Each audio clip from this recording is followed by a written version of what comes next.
Friends, എല്ലാ കൂട്ടുകാർക്കും പുതിയൊരു റിവ്യൂയിലേക്ക് സ്വാഗതം. അങ്ങനെ നമ്മുടെ ശ്രുതി ജോലിക്ക് പോകാൻ വേണ്ടി റെഡി ആയിക്കൊണ്ടിരിക്കുക കേട്ടോ. അമ്മ പറയുന്നുണ്ട്, ഒരു ദോശയും കൂടി കഴിക്കും, മതി മതി അമ്മേ, ഇപ്പം തന്നെ എനിക്ക് വയ്യ.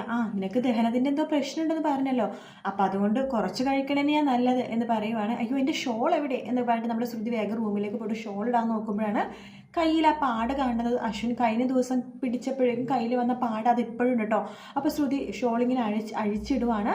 അതിനുശേഷം നമ്മുടെ ശ്രുതി പോകാൻ പോകുമ്പോഴേക്കും നമ്മുടെ അമ്മ പറയുന്നുണ്ട്, ശ്രുതി മോളെ, നിനക്കെന്തെങ്കിലും മരുന്നോ കാര്യങ്ങളോ വേണോ? വേണ്ടമ്മേ, എനിക്കൊന്നും വേണ്ട, ഓക്കെ ആയിക്കോളും എന്ന് പറയാണ്. ദേ അമ്മയുടെ കയ്യിൽ ഈ ദോശ ഉണ്ടല്ലോ, അതെനിക്കൊരു വായ തന്നെ എന്ന് പറഞ്ഞിട്ട് അമ്മയുടെ കൈ കൊണ്ട് ഒരു ദോശ വായ മേടിക്കുക കേട്ടോ. ഇതാണ് എനിക്കുള്ള മരുന്ന് എന്ന് പറയാണ്. ശ്രുതി, നീ നേരത്തെ വരണം കേട്ടോ എന്ന് പറയുന്നുണ്ട്. പ്രീതി, വരാൻ ചേച്ചി എന്ന് പറഞ്ഞിട്ട് ശ്രുതി അവിടെ നിന്ന് പോകുക കേട്ടോ.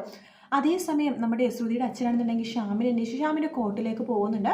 അപ്പോൾ അവിടെ ഒരു വക്കീലുണ്ട്. ആ വക്കീലിനോട് ചോദിക്കുമ്പോൾ ആ വക്കീൽ പറയുന്നുണ്ട്, ശരിക്കും പറഞ്ഞാൽ ഒരു വക്കീൽ മറ്റേ വക്കീലിനെ കുറിച്ചിട്ട് നല്ലതൊന്നും പറയാറില്ല.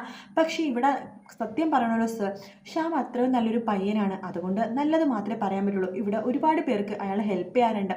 അയാൾക്കൊരു കേസ് കൊടുത്താൽ അതിനർത്ഥം പകുതി ജയിച്ചു എന്ന് തന്നെയാണ് എന്നിങ്ങനെ പറയാണ്. അത്ര നല്ല ചെറുപ്പക്കാരനാണെന്നൊക്കെ പറയാണ്. ഓ അങ്ങനെയാണോ എന്ന് പറഞ്ഞിട്ട് ശ്രുതിയുടെ അച്ഛന് സന്തോഷമാവുന്നുണ്ട്. പെട്ടെന്ന് ശ്രുതിയുടെ അച്ഛൻ ചോദിക്കേണ്ടല്ല, ഇദ്ദേഹത്തിൻ്റെ കുടുംബമൊക്കെയോ? അല്ല സാറ് ശരിക്കും വന്നത് കല്യാണാലോചനയ്ക്ക് വേണ്ടിയിട്ടാണോ അതോ കേസിന് വേണ്ടി തന്നെയാണോ എന്ന് ആ വക്കീൽ ചോദിക്കുമ്പോൾ, അയ്യോ കേസിന് വേണ്ടി തന്നെയാണ്, പിന്നെ ഒന്ന് അറിയണമെന്ന് തോന്നി, നമ്മൾ കേസ് കൊടുക്കുമ്പോൾ വക്കീലിനെ കുറിച്ച് കാര്യങ്ങളൊക്കെ അറിയണമല്ലോ, അതുകൊണ്ടാണ്. സാറിൻ്റെ പേരെന്താ എന്ന് വക്കീൽ ചോദിക്കുമ്പോൾ, എൻ്റെ പേര് അശോകൻ എന്നാ. ഓ അങ്ങനെയാണോ? കുടുംബമൊക്കെ ഇവിടെ തന്നെയാണ് സർ, അദ്ദേഹത്തിൻ്റെ കുടുംബം നല്ല പ്രശസ്തമായ കുടുംബമാണ്, നല്ല കുടുംബമാണ്, കുടുംബാന്തരീക്ഷവും കുടുംബവും ഒക്കെ നല്ലവരാണ്, ഇവർ തൊട്ടടുത്ത് തന്നെയാണ് കുടുംബം എന്നിങ്ങനെ പറയുമ്പോൾ തന്നെ നമ്മുടെ വക്കീൽ പറഞ്ഞിട്ട്, ശരി സർ, എനിക്ക് സമയം ഒരു കേസുണ്ട് എന്ന് പറഞ്ഞിട്ട് അങ്ങോട്ടേക്ക് പോവുകയാണ്. ആ സമയത്ത് ശ്രുതിയുടെ അച്ഛൻ മനസ്സിൽ വിചാരിക്കുകയാണ്, അപ്പോൾ ഇവിടെ തന്നെയാണ് വീട്, പിന്നെ എന്തിനാണാവോ ഷ്യാം ഇങ്ങനെ പേയിങ് ഗസ്റ്റായിട്ട് എൻ്റെ ചേച്ചിയുടെ വീട്ടിൽ വന്ന് നിൽക്കുന്നത് എന്ന് ആലോചിച്ചിട്ട് ശ്രുതിയുടെ അച്ഛൻ അവിടെ നിന്ന് ഇങ്ങനെ പതുക്കെ നടന്നു പോകുക കേട്ടോ.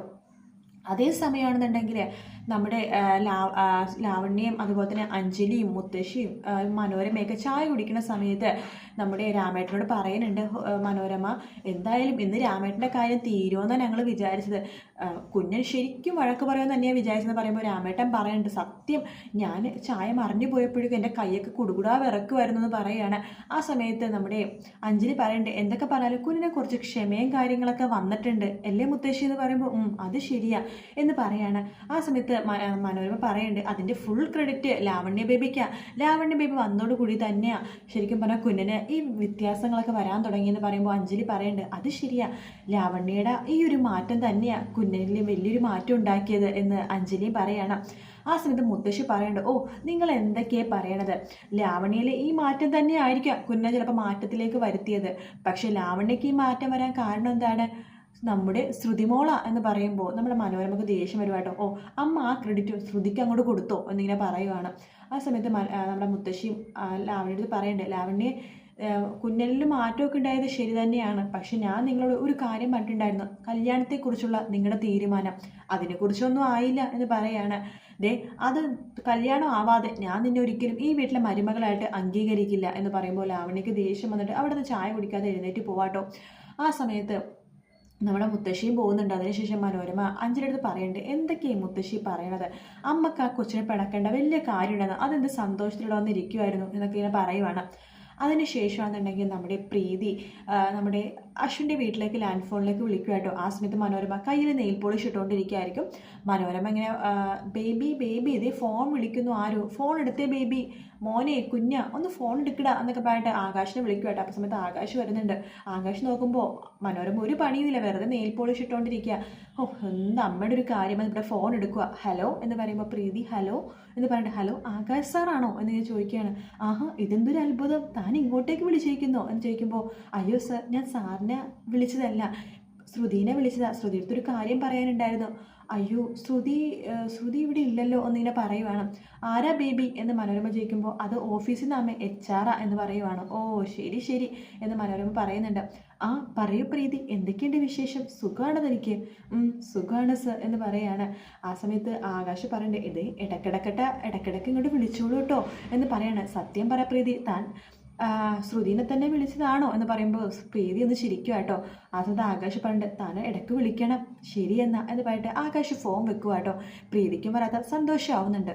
ആ സമയം നമ്മുടെ ആകാശനോട് ചോദിക്കുന്നുണ്ട് മനോരമ, ആരാ ബേബി വിളിച്ചത് എന്ന് ചോദിക്കുകയാണ്. അത് ഞാൻ പറഞ്ഞില്ലേ ഓഫീസിൽ നിന്നാണ് എന്ന് പറയുകയാണ്. അല്ല, നിന്റെ പതുങ്ങിയുള്ള സംസാരം കേട്ട് ചോദിച്ചാണ്. ഞാൻ വിചാരിച്ച പോലെ ഗേൾ ഫ്രണ്ട് ആയിരിക്കുന്നു. ഗേൾ ഫ്രണ്ട് ആണെങ്കിൽ മനസ്സിൽ നിന്ന് എടുത്ത് കളഞ്ഞേക്ക്. ദേ നിന്റെ ചേട്ടൻ്റെ അവസ്ഥ കണ്ടല്ലോ, അശ്വിൻ്റെ പ്രണയിച്ച് നടന്നാൽ പിന്നെ അതിൻ്റെ പുറകെ നടക്കണം, അതിനേക്കാളും വലിയ വിഷയമാവും. അതൊന്നും വേണ്ട, നിനക്ക് പറ്റിയ പെണ്ണിനെ ഞാൻ നല്ല പെണ്ണിനെ ഞാൻ നിനക്ക് കണ്ടെത്തി തരാമെന്ന് പറയുമ്പോൾ, മാത്രമല്ല ഇവിടെ എന്തായാലും അശ്വിൻ്റെ മാരേജ് ഇത് പെട്ടെന്ന് നടക്കാൻ പോകണില്ല, അതുകൊണ്ട് നീ ഓവർടേക്ക് ചെയ്യണം. എന്തൊക്കെ പറഞ്ഞാലും അശ്വിൻ്റെ മുമ്പ് നിന്റെ കല്യാണം നടത്താൻ വേണ്ടി ഞാൻ തീരുമാനിച്ചു എന്ന് പറയുമ്പോൾ ആകാശ് പറയുന്നുണ്ട്, അമ്മ എന്ത് വർത്താനമ്മ പറയണത്, ചേട്ടൻ്റെ കല്യാണം കഴിയാതെ എനിക്ക് കല്യാണം കഴിക്കേണ്ട എന്ന് പറഞ്ഞിട്ട് ആകാശ് അവിടെ നിന്ന് പോകുക കേട്ടോ. ഇവൻ്റെ സ്വഭാവം എന്താ ഇങ്ങനെയായി പോയത് എന്ന് പറഞ്ഞിട്ട് മനോരമ അവിടെ ഇരിക്കുവാണ്. ആ സമയം നമ്മുടെ ശ്രുതി വീട്ടിലേക്ക് വരുന്നുണ്ട്. അപ്പോഴേക്കും നമ്മുടെ അശ്വിൻ പെട്ടെന്ന് ഇങ്ങനെ റെഡി ആയിക്കൊണ്ടിരിക്കുമായിരിക്കും. ആ സമയത്ത് ലാവണ്യ അശ്വിനി രാമേട്ട എൻ്റെ കോട്ട് എവിടെയെന്ന് ചോദിക്കുമ്പോഴേക്കും ലാവണ്യ, ദേ ബേബി അശ്വിൻ ചേട്ടാ, ഇതാ കോട്ട്, നീ എന്തിനാ ഈ പണിയൊക്കെ ചെയ്യണത്? എപ്പോഴായാലും ഞാനല്ല അശ്വിൻ ചേട്ടാ ഈ പണിയൊക്കെ ചെയ്യേണ്ടത്, നീ എന്താ എൻ്റെ ഭാര്യയാവാൻ നോക്കുവാണോ? നിന്നെ ഞാൻ ഒരിക്കലും ഭാര്യയായിട്ട് കാണില്ല. നോക്ക്, നമ്മൾ തമ്മിൽ ഫ്രണ്ട്സാണ്, ലിവിങ് ടുഗദർ ആവാൻ പോകുന്നവർ, അല്ലാണ്ട് നീ എൻ്റെ ഭാര്യയൊന്നുമല്ല എന്ന് പറഞ്ഞിട്ട് ഈ മാതിരി പണി നീ ചെയ്യരുതെന്ന് പറഞ്ഞിട്ട് ഗെറ്റ് ഔട്ട് എന്ന് പറഞ്ഞിട്ട് നമ്മുടെ അശ്വിൻ ആ കോട്ട് എടുത്തിട്ട് പോകുക കേട്ടോ. ആ സമയത്ത് നമ്മുടെ രാമേട്ടൻ്റെ ഫയലൊക്കെ ഇങ്ങോട്ട് എടുത്തുകൊണ്ട് വന്നേന്ന് പറഞ്ഞിട്ട് രാമേട്ടൻ്റെ കയ്യിൽ നിന്ന് ഫയലൊക്കെ മേടിക്കുന്നുണ്ട്. അങ്ങനെ അശ്വിൻ വരുന്ന സമയത്താണ് ശ്രുതി അങ്ങോട്ടേക്ക് വരുന്നത്. അശ്വിനെ കാണുമ്പോഴും ശ്രുതി ചിരിച്ചുകൊണ്ട് ഇങ്ങനെ ഇരിക്കുക കേട്ടോ. പക്ഷെ അശ്വിൻ ചിരിക്കുന്നില്ല. ആ സമയത്ത് ശ്രുതി മനസ്സിൽ വിചാരിക്കുകയാണ്, പഴയ ശങ്കരൻ തെങ്കി തന്നെ, ഇയാൾക്ക് ഒരു മാറ്റവും ഇല്ല, വെറുതെ എൻ്റെ ഒരു ചിരി പോയി എന്ന് പറഞ്ഞിട്ട് ശ്രുതി അങ്ങോട്ട് നടന്നു പോകുമ്പോൾ ശ്രുതിയുടെ കൈകൾ തട്ടിയിട്ട് ആ ഫയൽ നിലത്തേക്ക് വീഴുക. ആ സമയത്ത് ശ്രുതിക്ക് ആകെ ടെൻഷൻ ആവുകയാണ്. അയ്യോ എന്ന് പറഞ്ഞിട്ട് ശ്രുതി പെട്ടെന്ന് ഫയൽ എടുക്കാൻ പോകുമ്പോൾ അശ്വിൻ ശ്രുതിനെ നോക്കി ചിരിക്കുന്നുണ്ട്. സോറി എന്ന് അശ്വിൻ പറയുമ്പോൾ ശ്രുതിക്ക് വളരെ സന്തോഷം തോന്നും കേട്ടോ. ശ്രുതി അപ്പം ചിരിക്കുകയാണ്. ആ സമയത്ത് അശ്വിനും ചിരിക്കുന്നുണ്ട്. അങ്ങനെ അവർ പരസ്പരം ആദ്യമായിട്ട് മുഖത്തോടെ മുഖം നോക്കി ചിരിക്കുകയാണ്. ശേഷം നമ്മുടെ ശ്രുതിയും ഫയലെടുക്കാൻ കുനിയുന്നുണ്ട്, അശ്വിനും ഫയലെടുക്കാൻ കുനിയുന്നുണ്ട്. രണ്ടുപേരുടെ തല തമ്മിൽ കൂട്ടിമുട്ടുമ്പോൾ നമ്മുടെ അശ്വിൻ ചിരിക്കുക കേട്ടോ. അതിനുശേഷം അശ്വിൻ ഫയലെടുത്ത് അവിടെ നിന്ന് പോകുവാണ്. ശ്രുതി മനസ്സിൽ വിചാരിക്കുകയാണ്, ദൈവമേ ഇതെന്തൊരു അത്ഭുതം, എന്നോട് 2 പ്രാവശ്യം സോറി പറഞ്ഞു, അതും ചിരിച്ചുകൊണ്ട് സോറി പറഞ്ഞു ഇപ്പോൾ എന്നൊക്കെ പറഞ്ഞിട്ട് ഇങ്ങനെ പറഞ്ഞുകൊണ്ടിരിക്കുന്ന സമയത്ത് ലാവണ്യ വരുന്നുണ്ട്. ദേ കാർട്ടൂൺ ബേബി, അശ്വിൻ എന്നെ വഴക്ക് പറഞ്ഞു, എന്നോട് സോറി പറഞ്ഞു. നീ എന്തൊക്കെയാണ് പറഞ്ഞത്? എന്താ മേഡം പറഞ്ഞത്? അശ്വിൻ എന്നെ വഴക്ക് പറഞ്ഞു എന്ന്. എന്തിന്? അത് എന്നോട് പറഞ്ഞു കല്യാണം കഴിക്കാൻ താല്പര്യമില്ല, ഞാൻ എന്നെ ഒരിക്കലും ഭാര്യയായിട്ട് കാണില്ല എന്ന്. അതൊന്നും സാരില്ല മേഡം, അതൊക്കെ ഞാൻ മാറ്റിയെടുത്തോളാം, മേഡം കൂടെ വന്നേ ഒരു വഴിയുണ്ട് എന്ന് പറഞ്ഞിട്ട് ലാവണിനെയും കൂട്ടിക്കൊണ്ട് റൂമിലേക്ക് പോവാണ്. അതേസമയം നമ്മുടെ ഷ്യാമിനോട് കോർട്ടിൽ വെച്ചിട്ട് ആ വക്കീൽ പറയുന്നുണ്ട്, ശ്യാം സാറെ പുതിയ ക്ലയൻറ്റിനെ കണ്ടായിരുന്നോ? പുതിയ ക്ലയൻറ്റോ? അതാരാ? അല്ല ശ്യാം സാറിനെ കുറിച്ച് ഒരാൾ വന്ന് എന്നോട് ചോദിച്ചായിരുന്നു, ശ്യാം സാറിനെ കുറിച്ച് വീട്ടുകാരെ കുറിച്ച് അയാൾക്ക് കൂടുതൽ അറിയേണ്ടത്. അതാരാ? അയാളുടെ പേരെന്തെങ്കിലും പറഞ്ഞോ? അയ്യോ എന്തൊരു പേര് പറഞ്ഞല്ലോ. അശോകൻ. ശരി സർ എന്ന് പറഞ്ഞിട്ട് ആ വക്കീൽ പോകുക കേട്ടോ. ആ സമയത്ത് ശ്യാമിനെ മനസ്സിലാവും ശ്രുതിയുടെ അച്ഛനാണെന്ന്. ശ്യാം പെട്ടെന്ന് പോയി നോക്കുമ്പോഴേക്കും ശ്രുതിയുടെ അച്ഛൻ ഒരു ഓട്ടോറിക്ഷ പിടിച്ച് അതിൽ കയറി പോണത് കാണും കേട്ടോ. അത് കാണുന്ന ശ്യാം ഇങ്ങനെ തന്നെ നോക്കിക്കൊണ്ടിരിക്കുകയാണ്. പിന്നീട് കാണിക്കണത് നമ്മുടെ ലാവണ്യനെയാണ്. ലാവണ്യനെ മണവാട്ടിനെ പോലെ ഒരുക്കിയിരിക്കുകയാണ് നമ്മുടെ ശ്രുതി. എൻ്റെ ശ്രുതി പറയേണ്ട, ലാവണ്യ മേഡം ഈ മേഡത്തിനെ കാണാൻ നല്ല ഭംഗിയുണ്ട്, മിസ്സസ് അതാണ് അശ്വിൻ സായിറാം എന്നേ പറയുള്ളൂ എന്ന് പറയാണ് ശ്രുതി. ഈ വേഷമൊന്നും ചിലപ്പോൾ അശ്വിൻ ചേട്ടന് ഇഷ്ടമാവില്ല. അതൊക്കെ ഇഷ്ടമാവും മേഡം, എത്ര മോഡേൺ ഡ്രസ്സ് ധരിക്കുന്ന ആൾക്കാരാണെങ്കിലും സ്വന്തം ഭാര്യ ഒരു കേരള സാരിയൊക്കെ കൊടുത്ത് ഒരു മുടിയൊക്കെ ഈറനായിട്ട് ഒരു ഗ്ലാസ് ചായയായിട്ട് വരുന്നത് കാണാൻ ഏത് ഭർത്താക്കന്മാർക്കും ഇഷ്ടമാവുന്ന ഒരു കാര്യമാണ്, ഏത് ആണുങ്ങൾക്കും ഇഷ്ടമാവുന്ന ഒരു കാര്യമാണ്. അതുകൊണ്ട് മേഡം ഇങ്ങനെ ഇരിക്കുക. പിന്നെ ഞാൻ മേഡത്തിൻ്റെ നെറുകിൽ ഒരു സിന്ദൂരം തൊട്ട് തരും, അത് ഇന്നൊരു ദിവസത്തേക്ക് മാത്രമാട്ടോ, അത് കഴിഞ്ഞിട്ട് പിന്നീട് സിന്ദൂരം തൊടണോ വേണ്ടോന്ന് മേഡത്തിൻ്റെ ഇന്നത്തെ പെർഫോമൻസ് പോലെ ഇരിക്കും. കാർട്ടൂൺ ബേബി ഇതൊക്കെ വർക്കൗട്ട് ആവോ എന്ന് ചോദിക്കുമ്പോൾ ഇതൊക്കെ വർക്കൗട്ട് ആവും, മേഡം പറയുന്ന പോലെ ഇരിക്കും. മേഡം അശ്വിൻ സായിറാം ഇപ്പം വരും, മേഡം നാണത്തോടു കൂടി അശ്വിൻ സാറിൻ്റെ അടുത്തേക്ക് പോയി നിൽക്കണം, ബാക്കിയൊക്കെ നമുക്ക് നോക്കാം.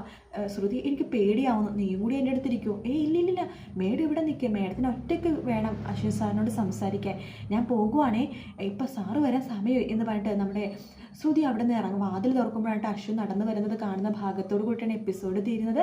വീഡിയോ ഇഷ്ടപ്പെട്ടെങ്കിൽ ലൈക്ക് ചെയ്യുക, സബ്സ്ക്രൈബ് ചെയ്യുക, കമൻറ്റ് ചെയ്യുക. മറ്റൊരു വീഡിയോ വീണ്ടും കാണാം. Take care, by.